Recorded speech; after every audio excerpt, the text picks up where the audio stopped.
সুপ্রিয় দর্শক, আজকে একজন আপুর কাছে অডিও কলের মাধ্যমে যুক্ত হয়েছে আপু। অবশ্যই তার বিস্তারিত সকল তথ্যগুলো আগে শুনবেন। শোনার পর স্ক্রিনে দেওয়া যে নাম্বারটা থাকবে ওটা ওনার নাম্বার।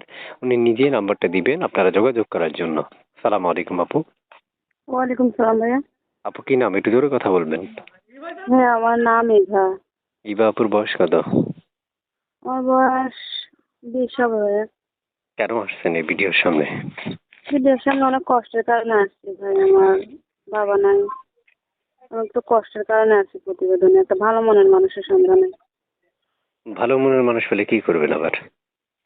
ভালো মনের মানুষ পেলে বিয়ে শাদী করবো, সে যদি আমার বিপদে আমার পাশে থাকে, এরকম একটা ভালো মনের মানুষ পেলে বিয়ে শাদী করবো। আচ্ছা, বয়স কত আপনার? 20। 20 বছর? জি। আগে বিয়ে হয়েছে?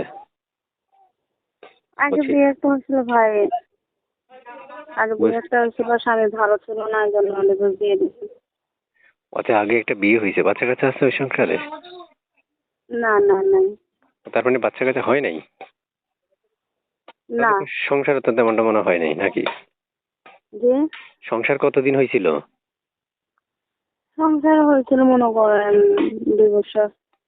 আচ্ছা, প্রিয় দর্শক শুনতে পেরেছেন আপনার আপুর মুখের কথা। আপু আসলে বিবাহিত, আপু আসছে মনের মানুষ পাওয়ার জন্য এবং চাইলে তার সাথে যোগাযোগ করার জন্য একটা ব্যবস্থা অবশ্যই আছে। স্ক্রিনে দেওয়া যে নাম্বারটা থাকবে সেই নাম্বারটা তার, এবং আমাদের চ্যানেলটা সাবস্ক্রাইব করে রাখবেন। আগে থেকে করে রাখলে ধন্যবাদ। আপু শুনতে চাচ্ছি, বাসায় কে কে আছে আপনার এখন? আমার বর্তমানে এখন আমার মা আছে ভাই। আর কেউ নেই? না, কেউ নাই, আমার মা আছে। আমার বয়স্ক মাকে নিয়ে আমি ওরকম কাজ করে চলতে কষ্ট হয় এর জন্য, কারণ আমার বাবা ছিল, বাবা মারা গেছে।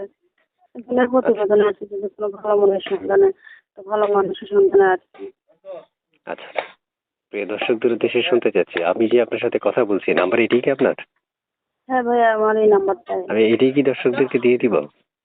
হ্যাঁ, এই নাম্বারটাই দিবেন। আর দর্শক ভাইদের উদ্দেশ্যে আমি একটা কথা বলবো, যারা সত্যিকারের ভালোবাসবেন এবং কে একটা অসহায় মানুষ হিসেবে পাশে থাকবেন, তারা ফোন দিবেন। আর যারা মনে করেন ইয়ার্কি ফাজলামি করবেন, তারা আমাকে ফোন দিয়ে বিরক্ত করবেন না।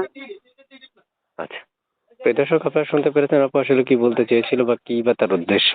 বিস্তারিত সকল তথ্য শোনার পরে স্ক্রিনে দেওয়া নাম্বারে ফোন দিবেন। ভালো থাকুন। আপনার কিছু বলবেন আপনি? না ভাই, আমি আর কিছু বলবো না। ঠিক আছে আপু, ভালো থাকেন। আল্লাহ হাফিজ।